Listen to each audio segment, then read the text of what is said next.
Amém, meus irmãos. Também tenho o prazer de saudá-los com a paz do Senhor. Deus Aleluia, Jesus. seja louvado por estarmos aqui esta noite, juntamente com os irmãos, para adorar e exaltar o nome do nosso Deus. Aleluia. Quero aqui agradecer primeiramente a Deus pela oportunidade que Ele nos concede de chegarmos em paz. Agradecer pelo pastor da igreja, que é meu tio. Agradecer pelo coordenador, esses dois homens de Deus que têm servido a Deus aqui. Que Deus possa abençoá-los de maneira grandiosa em cada instante e em cada momento. Parabenizo as irmãs que estão mais um ano adorando o nome de Deus aqui nessa congregação. Aleluia. Que Deus abençoe e que o nome Estrela da Paz possa ser a bandeira desse conjunto. Que Deus derrame a sua paz, porque a Bíblia diz que a paz de Deus excede todo o entendimento humano. Aleluia. Então, que Deus derrame paz sobre o coração de cada irmã, de cada servo de Deus aqui nessa congregação. Queridos, vamos para a palavra do Senhor, né? Capítulo 25 do Evangelho, segundo escreveu Mateus, a partir do versículo de número 1, que é o tema sugerido para estarmos aqui trazendo a palavra do Senhor. Essa palavra já foi lida aqui esta noite e nós estaremos falando um pouco aqui da palavra Aleluia. de Deus. Que os irmãos possam se ligar com os lugares celestiais, com o céu, em adoração ao nome do nosso Deus. Aleluia. Porque nós saímos de casa para prestar um culto de adoração ao nome de Deus. E um culto é eu oferecer a Deus o meu melhor, aquilo que eu trouxe para derramar aos pés daquele que merece Aleluia. tudo que eu tenho de melhor. Antes de ministrar a palavra do Senhor, eu quero só saber se existe alguém aqui no nosso meio que não faz parte da mesma fé que nós fazemos. Existe alguém aqui que não é crente? Existe alguém aqui que não é dessa igreja? Ou todo mundo é crente aqui? Todo mundo é crente? Amém. Então todo mundo é crente, né? Porque se não fosse, eu ia tirar 5 minutos aqui para explicar o que é o Evangelho a uma pessoa. Porque na minha ideia eu acho um crime eu sair daqui e vir uma pessoa não crente e eu não explicar a ela o porquê nós adoramos ao nome do nosso Deus. Ela entrar e sair, não entender o que é um culto e não entender o porquê essa igreja se reúne para adorar o nome de Deus. Então, se tivesse alguém aqui, eu iria tirar aqui uns 10 minutos bem rapidinho para explicar a ela o porquê essa igreja se reúne para adorar o nome desse Deus. Mas como todo mundo aqui já é crente, todo mundo já leu a palavra e com certeza muitas pessoas já pregaram sobre esse texto aqui, e eu sabendo que aqui atrás, da onde eu estou aqui, existem homens que conhecem essa palavra muito mais que eu, e que prega muito mais do que eu, e que está alinhado com os céus muito mais do que eu, e eu tenho consciência da minha pequenez aqui esta noite. Peço as orações dos irmãos para Deus abrir as portas do céu sobre nós, para que a glória de Deus seja manifesta, para o nome de Deus ser glorificado. Porque a estrela que brilha aqui não é a estrela humana. A estrela que brilha aqui é Jesus de Nazaré. O meu nome não merece glória e o nome de ninguém aqui merece glória. Só existe um nome que merece glória, é o nome de Jesus de Nazaré. Embora nos nossos dias queiram tirar Jesus do centro, Jesus da centralidade, mas aonde eu passar, eu vou dizer que Jesus tem que ser o centro das nossas vidas, porque se Ele não for o centro da nossa vida, é em vão a nossa fé, é vã a nossa vida aqui. Deus tem que estar no centro do nosso culto, Ele tem que ser no centro da nossa adoração. Eu tenho que entender que é preciso adorar o nome de Deus, porque Ele tem que ser a centralidade no meu culto. Jesus aqui nesse capítulo de número 25, Ele está falando sobre estar preparado para a vinda de Jesus. Logo, o tema é sobre a volta de Jesus de Nazaré. E quando eu terminar de falar sobre a volta de Jesus, eu espero que os irmãos tenham convicção de que Jesus vai voltar de verdade, que não é só palavras lançadas ao vento, mas que Ele realmente vai retornar a essa terra. Jesus, no capítulo de número 24, ele falou sobre os sinais da sua vinda. Quando chega no capítulo 24, a partir do versículo 36, Jesus vai começar algumas parábolas, algumas comparações, comparando o reino de Deus com coisas que as pessoas conheciam naquele tempo. Porque uma parábola é eu pegar uma coisa complicada e mostrar ela de maneira simples, com coisas que eram vividas naqueles dias. Então Jesus vai começar mostrando que o reino dos céus é semelhante a um homem que tem uma casa e que, se ele soubesse a hora que alguém viesse roubar, esse homem estaria preparado. Porque o foco dessa parábola é: esteja preparado, porque você não sabe o dia que Jesus vai voltar. Aqui a palavra de Deus, no versículo de número 42 do capítulo de número 24, vai dizer: portanto vigie, porque vocês não sabem o dia que virá o vosso Senhor. No versículo de número 44 do mesmo capítulo, Jesus vai dizer: assim também precisam estar preparados, porque o Filho do Homem virá numa hora em que vocês menos esperam. Então Jesus está falando aqui sobre estar preparado.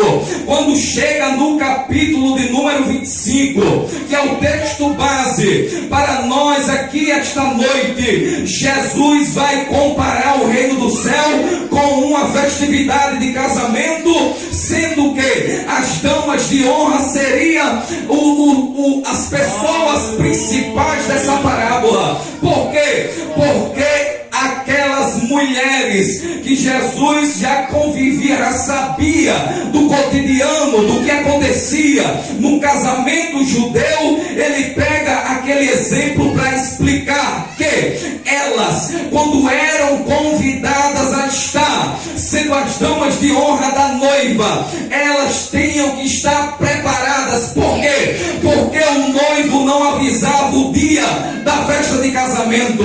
Em Israel, quando se marcava um casamento, ou quando se fazia uma aliança para se casar, o noivo não dizia o dia do casamento. Aquelas pessoas tinham que estar preparadas. E como elas iam saber? Avisava alguém. Alguém sabia o dia que o noivo vinha, e antes do noivo vir, a pessoa passava gritando, dizendo que o noivo estava vindo. Após, deixa eu lhe dizer uma coisa: quando Jesus preparou lugar para nós, para vocês entenderem, capítulo 14 de João, lembra? Jesus disse: eu vou para o Pai, vou preparar lugar para vocês, porque se não fosse assim, eu teria dito que ia preparar lugar e iria voltar para vocês, para pegar vocês, porque aonde eu estiver, eu quero que vocês estejam também. Pois bem, Jesus preparou lugar para a igreja.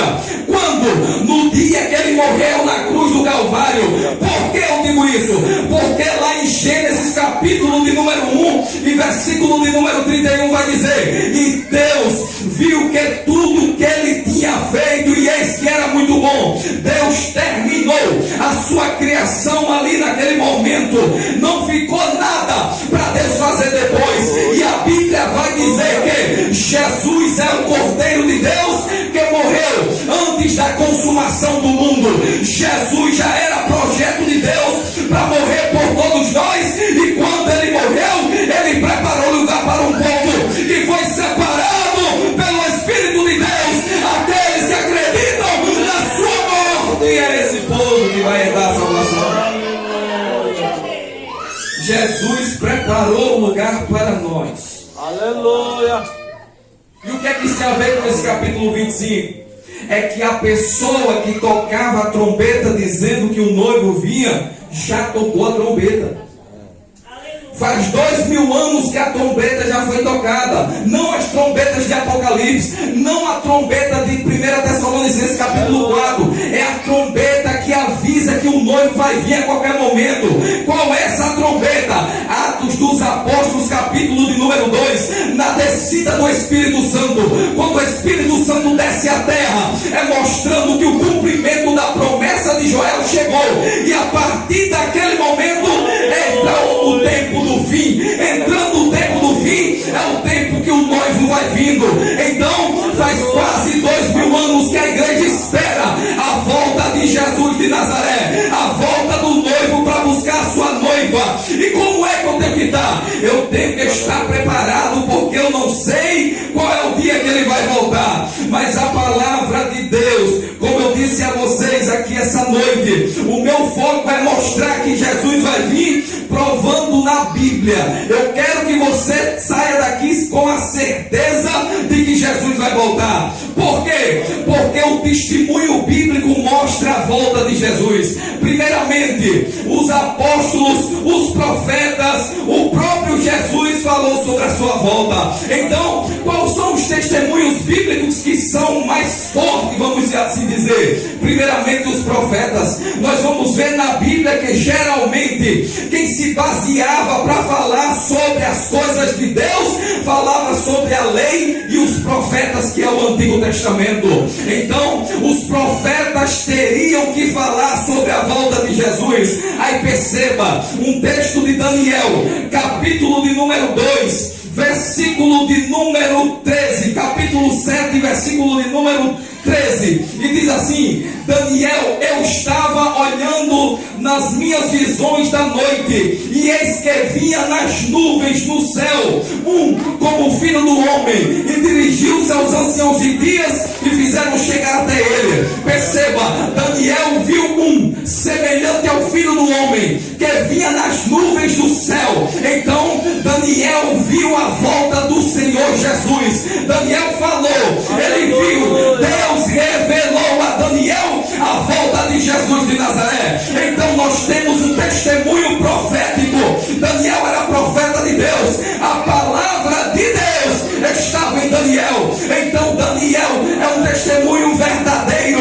Ele testemunhou da volta de Jesus de Nazaré. Não somente Daniel, os apóstolos também falaram da volta de Jesus. Tiago, capítulo de número 5, versículo de número 8: sede vós também paciente, fortalecei o vosso coração, porque a vinda do Senhor está próxima. Aleluia. Aleluia. Grande Deus. Aleluia. Glória a Deus. Talvez você não saiba o que é que Tiago está dizendo aqui.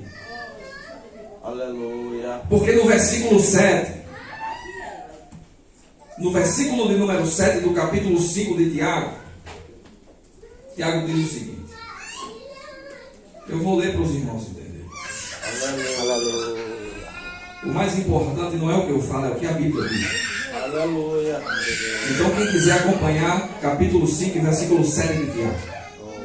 Tiago diz assim: portanto, irmãos, sejam pacientes até a vinda do Senhor.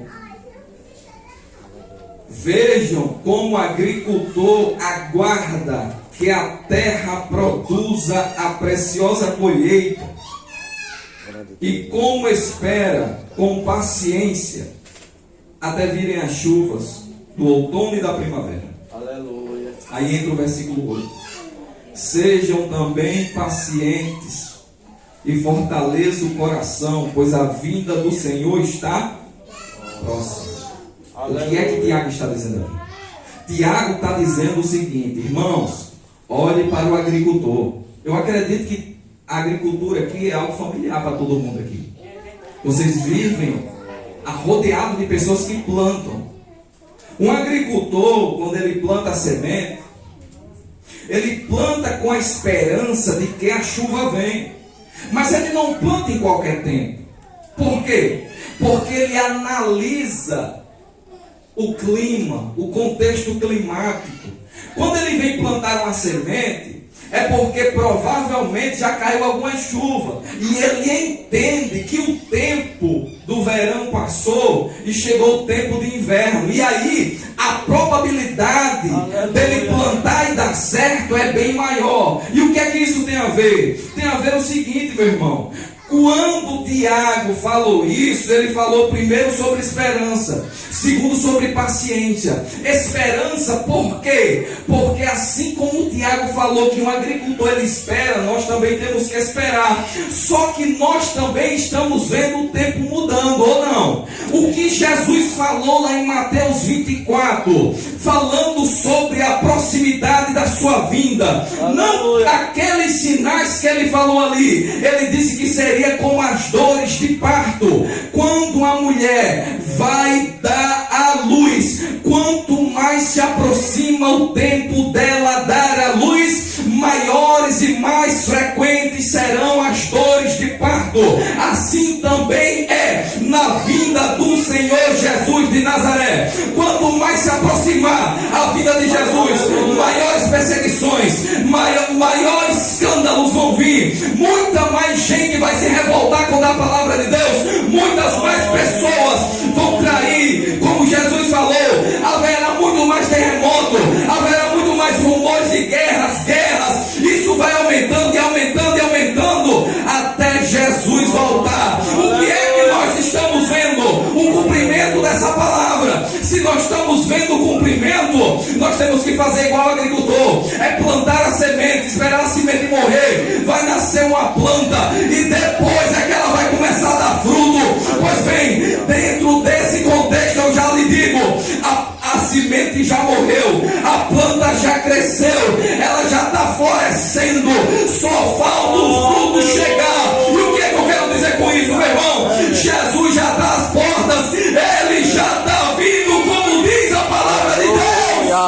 Aleluia. Glória a Deus. Aleluia. Oh Deus maravilhoso. Aleluia. Grande Deus. Judas viu também a volta de Jesus. Aleluia. Judas, irmão de Jesus, que escreveu o livro de Judas, no versículo de número 14 e 15, Judas disse que viu Jesus vindo com milhares de seus santos. Judas também viu o retorno do Senhor Jesus. Não somente Judas. Por quê? Porque Pedro, além de saber que Jesus ia voltar, Pedro, avisado pelo Espírito Santo de Deus, ele entendeu que no nosso tempo viria zombadores, aqueles que iriam dizer: cadê a promessa? Cadê a volta de Jesus? Essa igreja vive dizendo que esse Jesus vai vir, onde é que ele está? E hoje, se você olhar, é só o que nós vamos ver na internet, as pessoas zombando da promessa, é as pessoas dizendo que ele não vem. Aí Pedro, no segunda carta, capítulo 3 e versículo 3, ele diz: sabendo primeiramente isto, que nos últimos dias virão escarnecedores, andando segundo as suas próprias concupiscências. O que é isso? É as pessoas andando segundo o que pensa, segundo o que acha, de acordo com aquilo que quer viver, e não estão nem aí para a palavra de Deus. Pedro já viu essa geração no seu dia andando de acordo com aquilo que eles querem andar. Aí Pedro vai dizer, e dizendo: onde está a promessa da sua vinda? Porque desde que os pais dormiram, todas as coisas permanecem do mesmo jeito. Pedro, avisado pelo Espírito de Deus, ele já viu essa geração. Por quê? Porque essa geração é a geração do escárnio, é a geração que quer zombar de Deus. Perceba o que eles fizeram lá no carnaval, zombando de Cristo no meio da Sapucaí, achando que Jesus não tinha poder, colocando Jesus como se fosse um travesti ali e zombando de Deus. Pedro já sabia disso, avisado pelo Espírito Santo de Deus. Eu não estou dizendo que Pedro viu aquilo que aconteceu na Sapucaí, mas Pedro já sabia que iria se levantar escarnecedores que andavam segundo os seus desejos, e Deus, pela sua misericórdia, revela a nós aquilo que ele já sabia. É Deus dizendo: pode deixar zombar, pode deixar dizer o que quiser dizer, o controle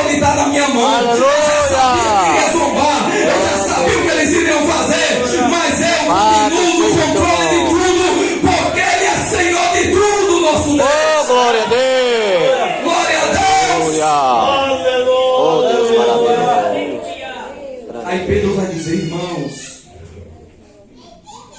amados, não ignoreis uma coisa, que para o Senhor um dia é como 1000 anos, e 1000 anos é como um dia. O Senhor não retarda a sua promessa, ainda que alguns a tenham por tardia, mas é longânimo para convosco, não querendo que alguns se percam, senão que todos venham a arrepender-se. Olha o que é que Pedro está dizendo. Perceba a misericórdia de Deus sobre nossas vidas. Aleluia, Jesus. Deus não retarda a sua promessa. Deus é longânimo. A palavra longânimo quer dizer pavio longo, misericordioso. Deus é misericordioso. Ele não quer que alguns se percam. Então Ele vai dando tempo a nós, para nós nos emendarmos e nos arrependermos, para entrar no caminho da fé e sermos salvos. Não somente Pedro, porque eu já falei aqui que Jesus vai voltar porque os profetas falaram. E quando os profetas falaram sobre a primeira vinda de Jesus, que Ele vinha morrer, se cumpriu. E quando os profetas falaram, direcionados por Deus, a palavra não caiu, ficou de pé. Então, primeiramente, os profetas disseram que Jesus vai voltar. Segundo, os apóstolos estão dizendo aqui que Jesus vai voltar. Paulo vai dizer na sua primeira carta, capítulo 4, a partir do versículo de número 15 de 1 Tessalonicenses, Paulo vai dizer que nós devemos ajudar os nossos irmãos, fortalecendo eles com essas palavras aqui. Qual palavra? Dizendo que os mortos, eles não se perderam, mas que eles vão ressuscitar primeiro, e nós, os que estivermos vivos, seremos transformados para se unir com Ele nos ares, a encontrar o nosso Senhor. Ele está dizendo lá em 1 Coríntios capítulo de número 15, vai dizer que é no abrir e fechar de olhos, ao toque, ao som da última trombeta. Ele vai dizer que quando essa trombeta tocar, aí vai se acontecer que os mortos vão ressuscitar, os vivos serão transformados no abrir e fechar de olhos. Se une todo mundo com Jesus no céu e vamos estar para sempre com o Senhor. Então a Bíblia nos dá a entender, a Bíblia afirma, a Bíblia bate o prego e vira a ponta dizendo que Jesus vai voltar. Mas se o testemunho dos profetas não valer, se os testemunhos dos apóstolos não valer, Jesus disse que vai voltar. Aí eu lhe pergunto, será que a promessa de Jesus ela cai por terra? Será que Jesus tem poder ou não de cumprir a sua palavra? Pois bem, capítulo de número 14 do Evangelho segundo escreveu João, versículo de número 1, disse Jesus: não se turbe o coração de vocês, creiam em Deus e creiam também em mim. Na casa de meu Pai há muitas moradas, e se não fosse assim eu teria dito a vocês que vou preparar lugar, e se eu for preparar lugar, eu voltarei para buscar vocês, porque onde eu estiver, eu quero que vocês estejam também. Então Jesus falou que vai voltar, e Ele vai voltar, e Ele usa uma palavra aqui dizendo: não fiquem com o coração perturbado. Já pensou, irmão Francisco, no meio de uma geração que está adoecendo por causa da agonia do mundo, adoecendo de depressão, adoecendo de ansiedade, Jesus está dizendo aqui: não fique com o coração perturbado, creia em Deus e creia também em mim, porque no dia que eu colocar um ponto final, acaba-se aqui e continua no céu. A dor que nós sofremos aqui vai parar, mas a alegria no céu será continuamente para a glória do nome de Deus. Aleluia. Aleluia. Aleluia. Aleluia. Atos capítulo de número 1, versículo de número 11. A Bíblia diz: os que lhe disseram, homens galileus, os anjos disseram àqueles homens quando estavam com Jesus: Aleluia. no dia que Jesus subiu ao céu, depois dele ter morrido e ressuscitado. Ele estava no Monte das Oliveiras, junto com seus discípulos. A Bíblia vai dizer, o irmão Lucas, o médico amado, vai dizer que quando os apóstolos estavam reunidos, Jesus subiu em uma nuvem e se ocultou. Os discípulos, os apóstolos, ficaram olhando, procurando onde Jesus estava. Apareceu 2 varões de branco e disse: homens Galileu, o que é que vocês estão olhando aí? Esse Jesus que subiu ao céu, ele vai descer da mesma forma que vocês o viste subir ao céu. Então os anjos também disseram que Jesus vai voltar. Agora o melhor para vocês: Jesus, em um único só capítulo, ele vai dizer 3 vezes que ele vai voltar. Apocalipse, capítulo de número 22, versículo de número 7, Jesus diz: eis que cedo venho, bem-aventurado aquele que guarda a palavra desta profecia, deste livro. Apocalipse 22, versículo de número 12, ele diz: e eis que cedo venho, o meu galardão está comigo para dar a cada um segundo a sua obra. Apocalipse capítulo 22, versículo de número 20, ele diz: aquele que testifica essas coisas diz: certamente venho cedo.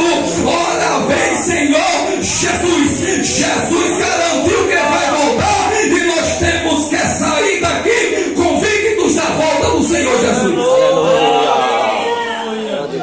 Ele vai voltar. Aleluia. Glória a Deus. Mostra que ele vai voltar. Aleluia.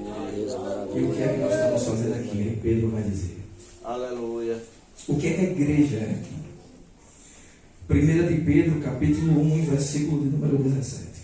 Pedro diz: se vocês invocam por Pai aquele que sem acepção de pessoa julga segundo a obra de cada um, andai em temor durante o tempo da vossa peregrinação.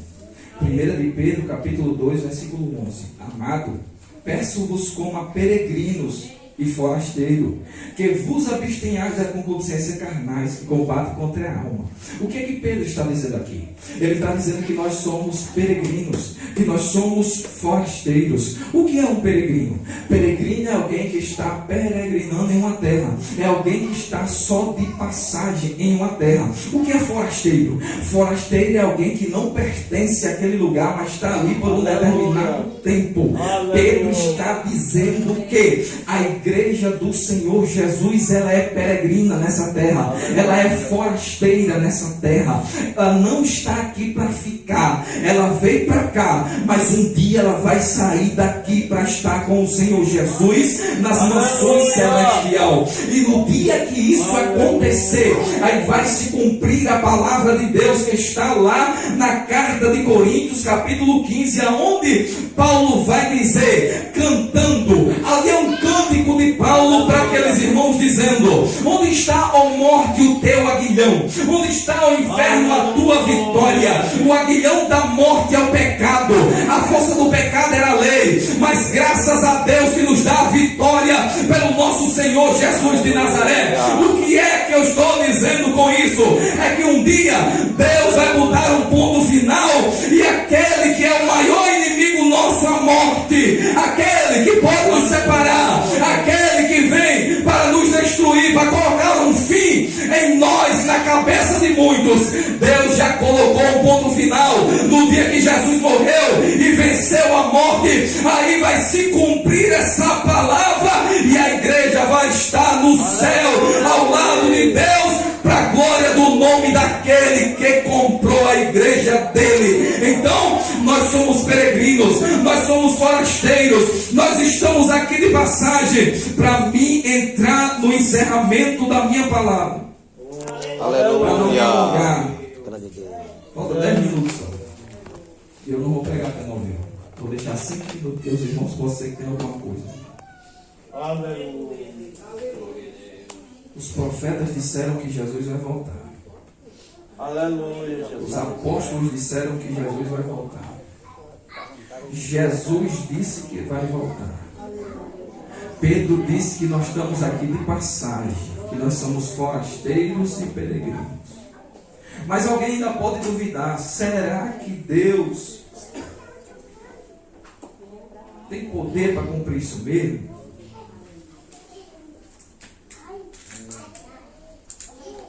Porque, como a nossa irmã falou aqui, tem tempos que a nossa fé está lá embaixo e a gente começa a questionar tudo.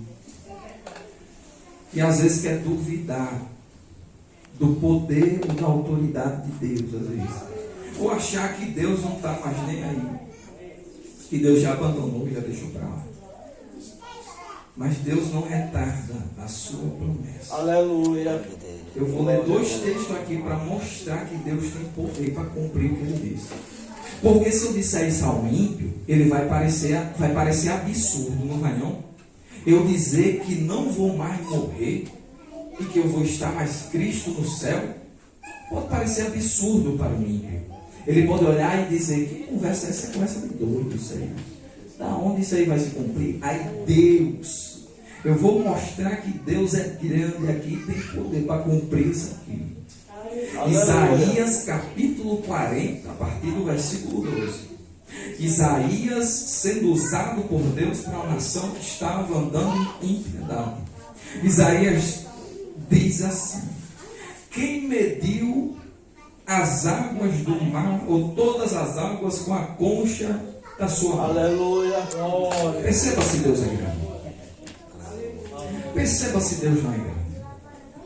Aleluia. Nós olhamos para o mar e achamos que o mar é grande. Não é isso? Aleluia.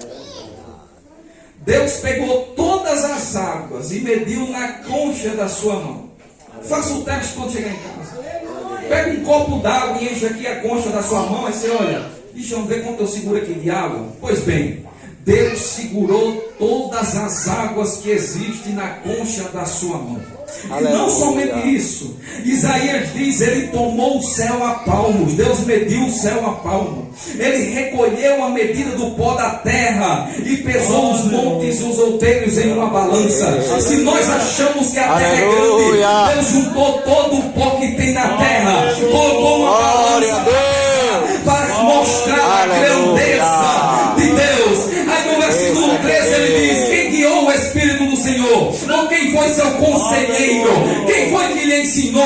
Aí ele vai dizer: com quem tem tomado conselho? Com quem lhe deu entendimento? Quem lhe ensinou? Quem lhe deu o caminho do juízo? Quem deu conhecimento a Deus? Versículo 15 ele vai dizer: eis que ele olha para as nações e considera elas como uma gota no final de um balde. Perceba, se nós olharmos para o mundo, tem gente que já se treme olhando para o exército americano, olhando para o exército israelense. Pois bem, Deus não está nem aí para exército nenhum, porque ele diz: eu considero as nações tudinha como a gota no final de um balde, como um pingo d'água que fica lá no final de um balde, porque Deus é maior do que tudo, ele é o criador de tudo. Aí Jó no capítulo 38 versículo 8 ele diz: ei Jó, quem foi que cerrou o mar? Quem foi que colocou as portas e disse a ele: mar, você só fica até aqui e daqui você não vai passar? Quem foi que colocou o limite do mar? É ele. Então se ele tem poder para controlar toda a sua criação, ele tem poder para cumprir a sua palavra. É esse Deus que nós pregamos e que nós ensinamos. Glória! Aleluia. Grande Deus! Para se alegrar pelo Deus que você está servindo. Aleluia! Aleluia. Oh, Tem Deus gente que se maravilhoso. alegra em ser amigo do presidente dos Estados Unidos.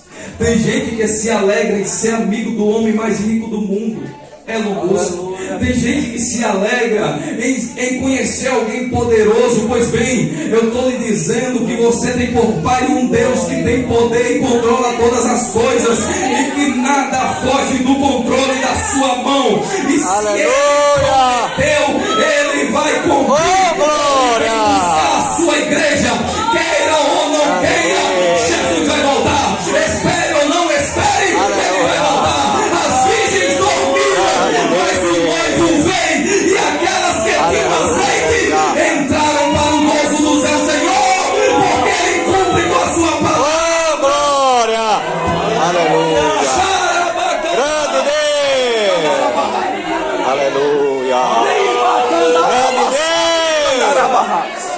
Oh, glória! Barraia, chefe, Louvado seja o teu nome, Jesus.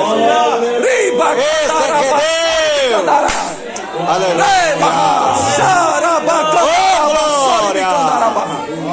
Deus maravilhoso. Oh, glória. Aleluia. Namahaya, Kanamaha.